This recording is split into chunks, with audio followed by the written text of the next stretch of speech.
नमस्ते फ्रेंड्स, मेरा नाम केडी दत्ता है और मैं एक फाइनेंशियल प्लानर हूं। आज कॉन्फिडेंस यानी विश्वास की कहानी के माध्यम से मैं आपको क्लियर करना चाहता हूं कि सुपर सेविंग विद इंश्योरेंस और हमारी ज़िंदगी में फाइनेंशियल प्लानिंग करना अति आवश्यक है।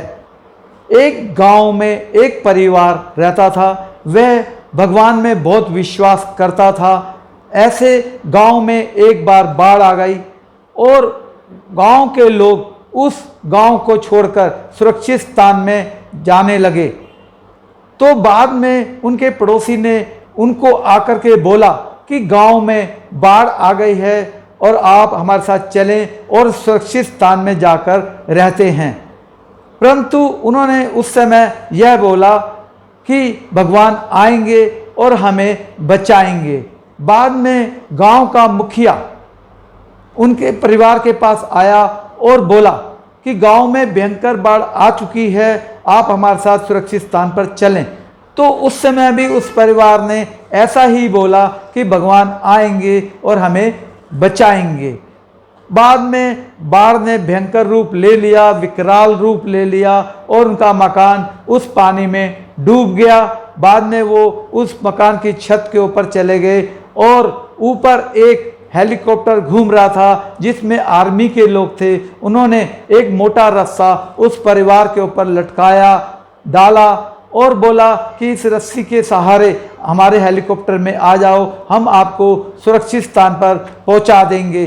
परंतु उस समय भी उस परिवार ने यही बोला कि हमारे भगवान आएंगे और मुझे हमारे परिवार को बचाएंगे।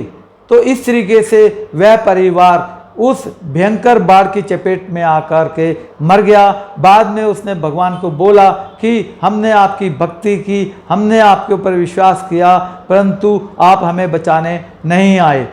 इस तरीके से हमारे जीवन में भी हमारे परिवार की एक ह्यूमन लाइफ वैल्यू होती है और एक फाइनेंशियल प्लानर हमारे परिवार में आता है और हमें इंश्योरेंस के द्वारा हमें यह समझाता है। परंतु इंश्योरेंस की भाषा समझ ना आने के कारण हम उसको मना कर देते हैं और इंश्योरेंस प्लानिंग, फाइनेंशियल प्लानिंग नहीं करते। तो यदि आप और आपके परिवार को इस तरीके से नुकसान हो जाता है और यदि आप अपने परिवार के लिए फाइनेंशियल प्लानिंग करना चाहते हैं तो आप हमें नीचे दिए हुए नंबर पर संपर्क कर सकते हैं। हमें आपके परिवार की फाइनेंशियल प्लानिंग करने में आनंद मिलेगा और आप हमारे YouTube चैनल को सब्सक्राइब कर दें, शेयर करें, रिलेटिव को शेयर करें, मित्रों को शेयर करें। धन्यवाद।